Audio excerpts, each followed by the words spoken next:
Welcome back. आप सभी का मैं स्वागत करता हूं। आज इंटर्नशिप का अगला जो पार्ट है उसमें हम लोग थोड़ा सा डिस्कस करेंगे रिगार्डिंग जो पीसीएम सिस्टम है और हमारा जो कम्युनिकेशन का जो अरेंजमेंट है वो कैसे वर्क करता है, उसके ऊपर हम लोग बात करेंगे। एम ए ऑडिबल, मेरी आवाज़ आ रही है प्रॉपर? Yes sir. ओके। तो अभी तक जो हमने सफ़र तय किया है एक बार रिवाइज कर लेते हैं, क्योंकि नया भी आप दोनों ने ज्वाइन किया है तो हो सकता है माइंड से स्किप कर गया हो। और जो करंट में चल रहे हैं उनके लिए भी एक बैकग्राउंड मिल जाएगा, जिससे कि हमें आगे की चीज़ें समझने में आसान होगी। तो अभी तक हमने जो सफ़र तय किया है वो इस तरह है कि सबसे पहले हम लोग लाइव टेलीकॉम नेटवर्क के बारे में बात कर रहे थे। तो इसमें हमने जो डिस्कशन किया, सबसे पहले तो इस बारे में बात किया कि टेलीफोन में बेसिकली जो नेटवर्क था कहाँ से शुरू हुआ, कैसे हुआ, उनका जो सफ़र था। तो उसमें जो टर्म्स थे डिवाइसों की वो बड़ा इंपॉर्टेंट है। पहले एक सिंपल डिवाइस हुआ करते थे, दो लोग जब आपस में खड़े होते तो हमें भी अपने आप को डिवाइस कह सकते हो। तो हमें इंसानी डिवाइस हम लोग ना आपस में जब हम बात करते हैं, जब दो इंसान आपस में खड़े होते हैं और एक दूसरे से डिस्कस कर रहे होते हैं, वो भी एक तरह के डिवाइस ही हैं जो साउंड जनरेट कर रहे होते हैं। और उनके बीच का जो नेचुरल एयर होता है उसके माध्यम से हम एक दूसरे की अपनी बातों को पहुंचाते हैं। ठीक है। तो वही इसी तरह से हमने एक जनरल टेक्निकल टर्म्स में स्पेसिफिकेशन डिस्कस किया था कि टेलीकॉम और आईटी कम्युनिकेशन नेटवर्क में क्या डिफरेंस है। पुराने टाइम में टेलीकॉम का मतलब होता था, या अभी भी लोगों के माइंड में ही होता है कि टेलीकम्युनिकेशन का मतलब होता है कि दो लोग एक दूसरे को टेलीफोन डायल करें, बात करें। ये ओल्ड ट्रेडिशन था और आज भी ये व्यवस्था भी मौजूद है। और मैंने एक टाइम बताया था दिसंबर 2025। इसके बाद ये संभव है कि लोग एक दूसरे को नंबर डायल ना करें। ठीक है। और इसके बाद हमारे पास में आज जो कम्युनिकेशन की जो नई व्यवस्था है उसके accordingly the new version of telecommunication is known as IT communication. क्योंकि आज हम लोग जब एक दूसरे से बात करते हैं, जैसे कि अभी हम लोग जूम प्लेटफॉर्म पे भी एक तरह का हम कम्युनिकेशन कर रहे हैं, ये कम्युनिकेशन का ही नया स्वरूप,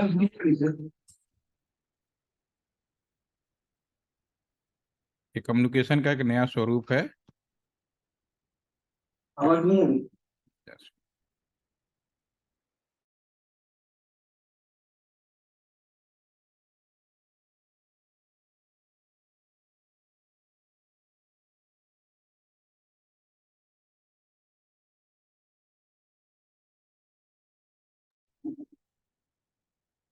ओके। आ, आज का जो कम्युनिकेशन है हमारा, एक तरह से आप कह सकते हो ये पूरा का पूरा टेलीकॉम का प्लेटफॉर्म है, चेंज हो गया है नए नए व्यवस्था में, जिसमें हम लोग नए व्यवस्था में हम बोल सकते हैं जिसमें कि पूरा का पूरा जो कम्युनिकेशन।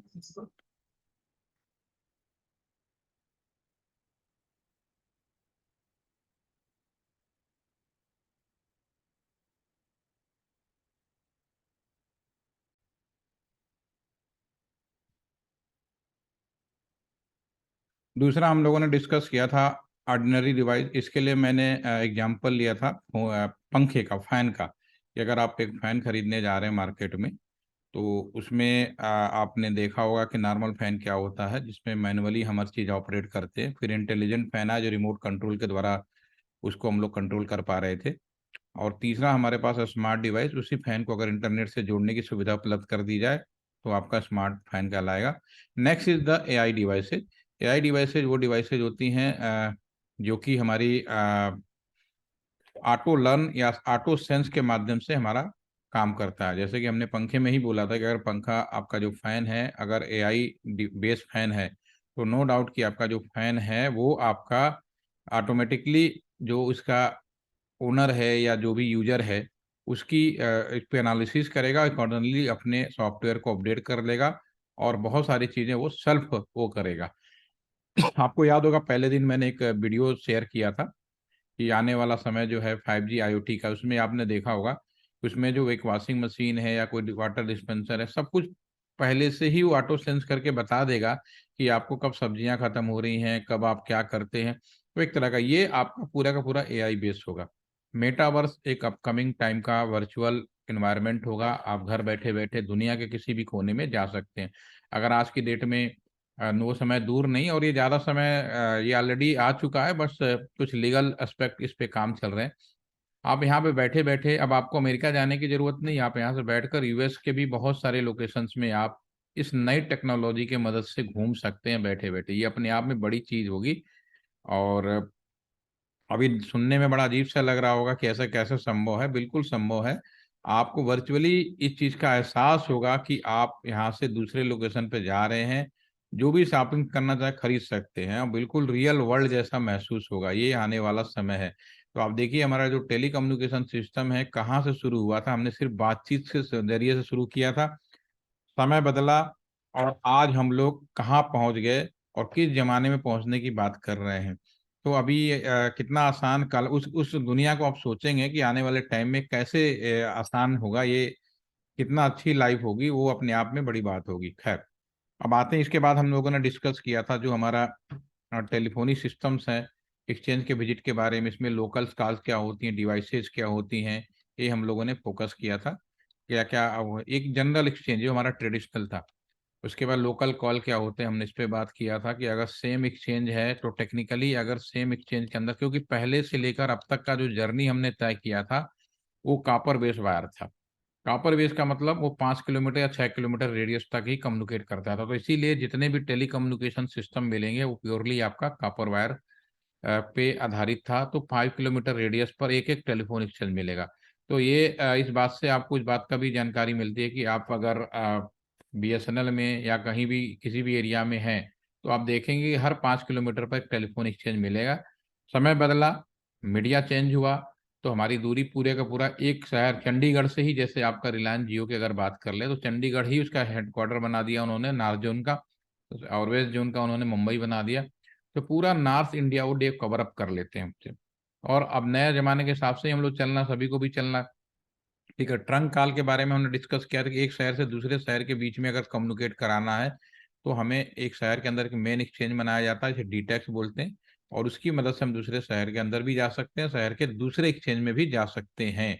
और इंडिया से बाहर अगर बात करनी है तो इंडिया को 4 भागों में बांटा गया था, ये भी हमने डिस्कस किया था। NTR, WTR, east, southern eastern telecom region. और उस अभी आपके सामने जो डायग्राम दिख रहा है उसमें आप बिल्कुल देख सकते हैं कि ये हमने नॉर्दर्न पार्ट का हिस्सा बनाया हुआ है। तो इसके लिए मैंने एक एग्जांपल लिया था बाघा बॉर्डर का। बाघा बॉर्डर पे भी दो लोग अगर बैठे हैं, एक इंडियन है एक पाकिस्तानी है, अगर आपस में कम्युनिकेट कर रहे हैं तो उनका पाथ क्या होगा। तो वो हमने इस पर डिस्कस किया था। तो होपफुली कि इसमें भी आपको कोई कंफ्यूजन नहीं होना चाहिए, राइट। ठीक है। और एक शहर से दूसरे शहर के बारे में भी हमने डिस्कस कर चुके हैं ये लोग। और इंडिया से बाहर जाना है तो एक लोकेशन था मुंबई। ठीक है, ये हमारी व्यवस्था थी। अब इस तरह से अगर हम देखें तो स्विच कितने, तो सारे स्विच का काम एक ही था, एक जगह से दूसरे जगह या एक सिस्टम से दूसरे सिस्टम को टेम्पोररी बेसिस पे जुड़ना। तो अगर आपके शहर में कोई मेन डीटेक्स है तो वो किन किन शहर का एक मेन एक्सचेंज होगा, किन किन शहर के अंदर जितने भी लैंडलाइन के स्विच थे उनसे जुड़ेगा। जितने भी ट्रांसमिशन सिस्टम कौन होता है, एक एक्सचेंज से दूसरे एक्सचेंज को जोड़ने का जो व्यवस्था हो रही है, ऑप्टिकल फाइबर आज की डेट में है। ठीक है। तीसरा, हमारे पास में आजकल मोबाइल भी आया था तो मोबाइल का स्विच होगा। एक हमारा WLL फोन भी आया था जिसे लोग वॉकी टाकी बोलते थे, ये है, उसका भी एक स्विच था। इसके बाद हमारे पास में दूसरे आपका वो था रिमोट एरिया का डीटेक्स, वो भी इससे जुड़ा होगा। और एक आज के जमाने का नया जमाना, ये सब चीजें हैं। हमने एक और एग्जांपल लिया था, कोई नई चीजें आपने खरीदी तो पुरानी चीजों को उखाड़ के फेंका नहीं जा सकता। ठीक है ना। तो ये हमारा पूरा का पूरा एक नया डेटा स्विच के रूप में आ गया। तो अल्टीमेटली काम ये था कि दो सिस्टम को एक दूसरे से जोड़ना। ठीक है ना। तो स्विच रूम, हमारे पास लोकल स्विच, डीटैक स्विच, मोबाइल का स्विच, WLL डाटा स्विच, इतने सारे के स्विच हो गए। लैंडलाइन से मोबाइल में ट्रांसफॉर्मेशन की बात हमने करी थी। तो हमने कहा लैंडलाइन और मोबाइल में कोई डिफरेंस नहीं है। लैंडलाइन में हमारे साथ समस्या क्या थी कि हमारे यहाँ लैंडलाइन से लेकर ये जो हमारा स्विच रूम था वहां तक का वायर डालना पड़ता था यहाँ से लेकर। तो गवर्नमेंट ने कहा भाई हम कितने वायर डालेंगे, लोगों को टेलीफोन चाहिए, तो उन्होंने यहाँ टावर लगा दिया और आप टावर से जुड़ गए। तो अगर देखा जाए तो आज की डेट में अगर आप वायरलेस की अगर बात करें तो केवल आप अपने मोबाइल से टावर तक ही वायरलेस हैं, बाकी दुनिया में आप वायरलेस नहीं है। ठीक है ना। नए लैंडलाइन में अभी हमारे घर तक फाइबर पहुंचाया जा रहा है। तो ये भी नए लैंडलाइन में बस हमने क्या किया, यहाँ पे जो डिवाइसें हैं सारी बदल चुके हैं। पहले हमारा लोकल स्विच होता था, अब इस स्विच को हमने पूरा का नाम, ये जो डीटेक स्विच है इसका नया नाम हो गया आईपी स्विच या NGN4, ऑलरेडी चेंज हो गया। यानी आज के समय में आपका शहर का जो मेन एक्सचेंज है वो आपको नहीं मिलेगा, जो भी मिलेगा उसका नया नाम होगा आईपी टैग। और BSNL अभी लोकल जितने भी स्विचेज हैं इनको बदला है, और BSNL आज की डेट में सबसे ज्यादा फाइबर नेटवर्क लोकल घरों में देने का इसके पास रिकॉर्ड है। इतना कोई भी कम्युनिकेशन नहीं था मोबाइल में, नो डाउट कि आपका BSNL के पास 4G और 5G का परमिशन नहीं था, तो इस वजह से कस्टमर उसकी तरफ नहीं जा पाए। लेकिन लैंडलाइन में उन्होंने परमिशन मिलते ही वो पूरा का पूरा सबसे ज़्यादा कैप्चर मार्केट इंडिया का 39% जो एरिया है वो आपका BSNL के द्वारा कैप्चर किया गया। बाकी सभी का जो एरिया है आपका 20% करीब RailTel corporation of India limited आप कह सकते हो, वो रेलवे का, वो भी BSNL का एक पार्ट है, उसको दिया गया। और करीब 20% जो है BBNL ने, बाकी सारी प्राइवेट कंपनियों, यानी प्राइवेट कंपनियों का हिस्सेदारी केवल आज की डेट में 30% है। तो अकेला BSNL के पास 39 + 20, क्योंकि जो BBNL जो कंपनी थी, भारत ब्रॉडबैंड नेटवर्क लिमिटेड, वो BSNL से ही बनाई गई थी दोबारा। फिर से आपका 1 जून 2022 यानी पिछले साल के जून के महीने में दोबारा से BSNL में मर्ज कर दिया गया। तो देखा जाए तो 59% जो है फाइबर जो नेटवर्क है वो BSNL आज की डेट में सभी घरों में दे रहा है। ठीक है। और आने वाले टाइम में देश का पहला स्वदेशी नेटवर्क और स्वदेशी टावर, स्वदेशी मोबाइल सब कुछ बनाने जा रहे हैं, और इसका रोल आउट फेज स्टार्ट हो गया है। और सबसे ज्यादा पहले आपका चंडीगढ़ में और आपका ये सॉरी हरियाणा में करीब 50 लोकेशन पर पहला इंडिया का स्वदेशी पूर्ण 4G और 5G सेवा देने जा रहा है। तो हमारे प्रधानमंत्री जी बिल्कुल अनाउंसमेंट करेंगे कि देश का पहला मित्रों स्वदेशी आ गया ना, तो वो भी आपको अच्छा लगेगा। ठीक है। अब हम बात करते हैं, इसके बाद हमने डिस्कस किया था कल PCM में कुछ और पॉइंट है, उस पर बात करते हैं।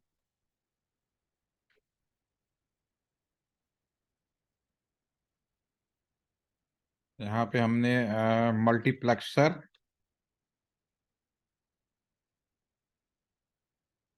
मल्टीप्लेक्सिंग, हम इस पे बात कर रहे थे। तो मल्टीप्लेक्सर और मल्टीप्लेक्सिंग क्या होती है? मल्टीप्लेक्सर होता है, अगर आपने सुना होगा तो ये डेफिनेटली सब में होता है। मैं इसमें अगर बोलेंगे तो मेनी इनपुट कन्वर्ट करेगा आपका 1 आउटपुट ना।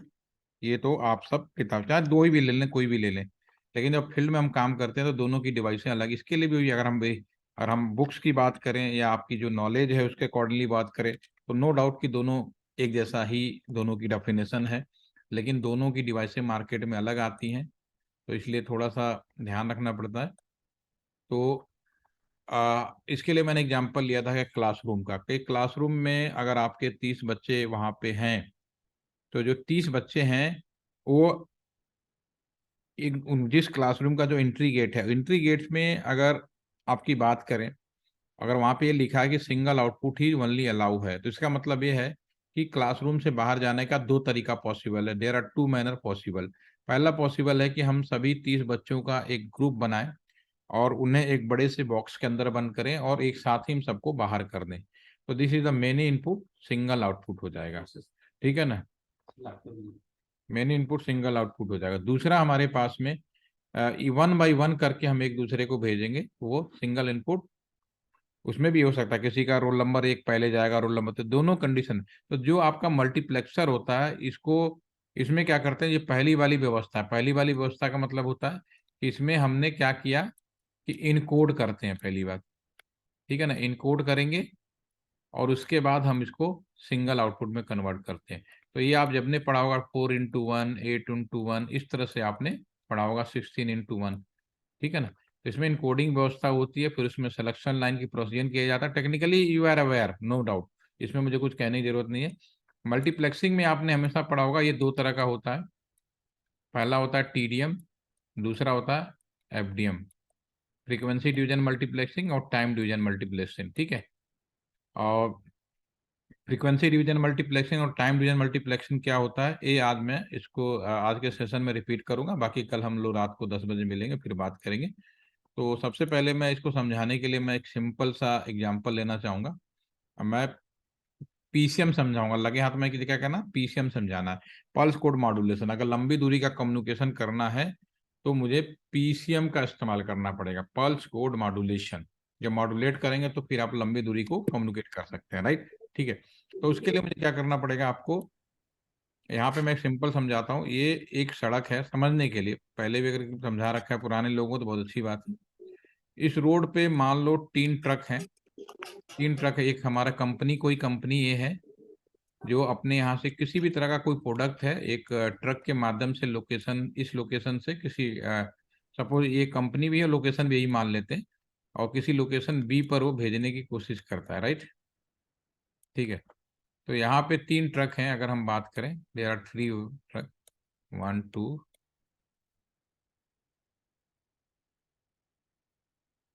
ठीक है, 3 ट्रक हो गए, राइट।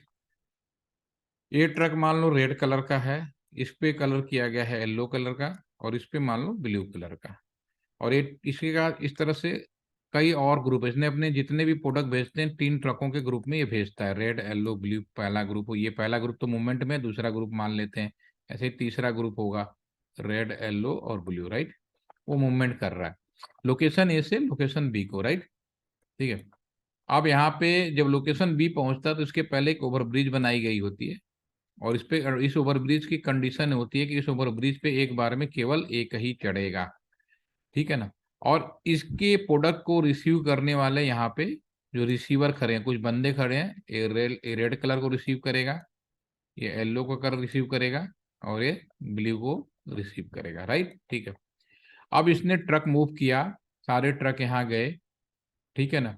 अब इस पे जो भी पहले पहुंच गया, मान लो पहले पहुंच गया ब्लू वाला, ठीक है ना, सपोज करो पहले ब्लू वाला पहुंच गया, उसके बाद यहाँ से ये ब्लू वाला पहुंच गया पहले, और ब्लू के बाद में सुन, मैंने अपनी भी अटेंडेंस नहीं लगाई। तुम महान हो कृष्णदेव जी। अरे मैं क्लास ले रहा होता हूँ सुबह सुबह, सारे लोग। ओके, तो यहाँ पे जो भी पहला ट्रक पहुंचेगा, मान लो ब्लू वाला पहले पहुंचा, तो ये पहचान लेगा कि ये तो ब्लू वाला कलर है, और उसको लेके चला जाए, कोई दिक्कत नहीं। येलो वाला पहुंचेगा, कोई दिक्कत नहीं। तो ये जो टेक्नोलॉजी है, ये जो, इसको हम बोलेंगे एफडीएम, फ्रीक्वेंसी डिवीजन मल्टीप्लेक्सिंग। इसमें क्या हो रहा है कि ग्रुप बना हुआ है, 1 बाई 1 चल रहे हैं, एक ग्रुप गया, पहला ग्रुप जो भी पहले आया चला गया। तो जो हमारा फ्रीक्वेंसी सिस्टम होता है वो कलर स्कीम बेस होता है। आप लोगों को लैब में प्रैक्टिकल कराया गया होगा, जो भी आपका वो फ्रीक्वेंसी की जो चीजें दिखाई गई होंगी, नो डाउट कि वो सारे के सारे आपके उसमें चल रहे होंगे, प्रैक्टिकल वाले में, कलर स्कीम पे। ठीक है, अब इसके समस्या क्या होती है, इसके समस्या ये होती है कि मान लो तीनों ट्रक एक साथ यहाँ पहुंच जाएं, तो पहले कौन चढ़ेगा, ठीक है ना। ट्रैफिक जाम, इस रूट की सभी लाइनें व्यस्त हैं, ऐसा अनाउंसमेंट पुरानी मूवी में आपने देखा होगा, नहीं तो पहले बड़ी समस्या आती थी। ठीक है, क्योंकि पहले कौन चले भाई, चले तो सारे थे एक साथ, कोई पहले आ गया कोई बाद में आया, लेकिन अगर एक साथ तीनों पहुंच जाए तो क्या समस्या होती, बड़ी प्रॉब्लम होती थी, सिस्टम हैंग हो जाता था, लोगों को मैसेज आते थे, इस रूट की सभी लाइनें व्यस्त है, नंबर डायल नहीं होते थे। ठीक है, दूसरी बात कि अब इसमें ये हो सकता है कि मान लो येलो वाला जो ट्रक है यहाँ पे, इसके साथ कोई प्रॉब्लम आ गई, टायर पंचर हो गया, समझने के लिए मान लीजिए यहाँ पे टायर पंचर हो गया, तो ये येलो वाला यहाँ तो पहुंचा नहीं, ये जो येलो वाला जो ट्रक था यहाँ पे तो पहुंचा नहीं, ये क्या कर रहा है, बगल में बैठ के अपना ट्रक ठीक कर रहा है, और ये येलो वाला इंतजार कर रहा था इस येलो वाले को, लेकिन जब तक ये पहुंचा नहीं तब तक ये दूसरा मूवमेंट हो गई पीछे से। अब ये येलो वाला मूव करके यहाँ आ गया और यहाँ खड़ा हो गया, अब इसको रूट करना था इस वाले को, जो आपको तो रिसीव करना इसको था, लेकिन ये तो कलर स्कीम पर आधारित है, जो भी आएगा उसके सामने कर ले, उसने इसको रिसीव कर लिया, यानी कि रिसीव इसको करना था, उसको चूंकि वो पहुंचा नहीं, बाद वाला जो आया उसको रिसीव कर लिया, क्रॉस कनेक्शन, हमने नंबर मिलाया किसी और को, मिल किसी और को गया। पहले मूवी में ऐसी होती थी, एक मूवी थी ना मिस्टर इंडिया, अनिल कपूर की, उस मूवी को देखना आप, उसमें क्रॉस कनेक्शन पे बहुत सारी, उसमें एक जो उसका पत्रकार होता है, इसमें एक आपने देखी होगी तो बहुत अच्छी बात है, नहीं देखी होगी तो मैं रिपीट कर देता हूँ। उसमें अनु कपूर है शायद, पत्रकार बना हुआ है, तो वो उसके पास बहुत सारे लैंडलाइन फोन होते हैं, तो वो उसमें यही होता है, वो कभी उसको कोई फोन करके कहता है कि मेरी भैंस बीमार हो गई, कोई कहता है कि कोई मैं मेंटल डॉक्टर बोल रहा हूँ, ठीक है ना, कोई कहता है मछलियां, इस तरह के जो मतलब, क्यों, क्योंकि क्रॉस कनेक्शन बहुत होते थे, पहले वाले में समस्या थी, तो ये समस्या से बड़ी परेशानी होती थी, इससे निपटा कैसे जाए। तो इसको, इस समस्या को दूर करने के लिए हमने इस टेक्नोलॉजी को पहले तो टाटा बाय बाय किया। अब हमने शुरू किया टाइम डिवीजन मल्टीप्लेक्सिंग। ठीक है, टाइम डिवीजन मल्टीप्लेक्सिंग में हमने क्या किया कि हमने ट्रिनो ट्रक को मूव कराया। इसको मैंने कहा ये जो पहला ग्रुप है 10 बजे मूव करेगा, दूसरा ग्रुप है हमारा 10:30 बजे मूव करेगा, तीसरा ग्रुप 11:30 बजे में। एक टाइम फिक्स कर दिया सभी को। और इसमें भी ब्लू एक साथ मूव करने के बाद ब्लू वाले को कहा कि तुम इस ये जो ऊपर चढ़ोगे ना 10:20 पे चढ़ोगे, भले पहले पहुंच जाए रेड येलो कोई पहुंच जाए। इसको दे दिया 10:30, इसको दे दिया 10:25 पे, इसको दे दिया 10:28 पे। तो पहले पहुंचो या बाद में पहुंचो, इस पे जिसका जो टाइम निर्धारित है, अलॉटमेंट है, उसी लेवल पे चढ़ना पड़ेगा उसको। तो यहाँ पे वो मान लो पहले 10:20 चढ़ गया, बिल्ली वाला इसको बोल दिया कि भाई जो 10:20 पे चढ़ा है उसी को एक्सेप्ट करना है, बाकियों को एक्सेप्ट नहीं करना है, नहीं तो वापस चले जाओ। तो ये तो पहली समस्या है कि एक साथ पहुंचने वाली समस्या वो खत्म हो गई। दूसरी बात कि अगर ये टायर पंचर हो गया तो इसको इंस्ट्रक्शन मिल गया कि अगर वो नहीं पहुंचा है उस टाइम पे तो आपको पीछे हट जाना है। तो ये सबसे बड़ी, इसको बोलते हैं टाइम डिवीजन मल्टीप्लेक्सिंग, ये समस्या खत्म हो गई। और टाइम डिवीजन मल्टीप्लेक्सिंग में जिस कॉन्सेप्ट को हमने यूज किया, ये पीसीएम जो है pulse code modulation time division concept पे काम करता था। और 1989 से लेकर और आज तक अब पूरे नए जमाने के मॉड्यूलेशन टेक्निक में मूवमेंट कर रहे हैं, लेकिन ये अभी तक इस्तेमाल होता रहा है। हो सकता है कि आने वाले समय में कोई और टेक्नोलॉजी आए, क्योंकि ये चीजें खत्म नहीं होती, इसका अपग्रेडेशन वर्जन भी हो सकता है। तो modulation is the important part है। अगर लंबी दूरी का कम्युनिकेशन कराना है तो आपको मॉड्यूलेशन तो करना ही पड़ेगा। और उसके बाद आपको आपको कम्युनिकेशन के लिए कोई ना कोई तरीका ढूंढना पड़ेगा। ठीक है, तो ये हमारे पास में अभी अभी हमने आपको मल्टीप्लेक्सर क्या होता है, वो क्या होता है, हमने अभी आपको दिखाया। ठीक है, तो कल हम लोग 10 बजे मिलते हैं थोड़ा सा और आपके साथ सभी लोग, ठीक है ना। तो आज के लिए इतना ही रखता हूँ मैं। तो 10 बजे रात में चलते हैं, Okay. उससे So that is ठीक है the ना। synchronous and asynchronous connection will comes under the basic rate system. तो again I So see you tomorrow earlier at 10 PM। और डेली रखेंगे उसमें, फिर संडे वनडे भी मैं काउंट करूंगा फिर, क्योंकि मैं चाह रहा हूँ कि 31 जनवरी तक हर चीजें खत्म हो जाए, पढ़ाने वाला जो काम है, राइट। ठीक है, ओके, थैंक यू।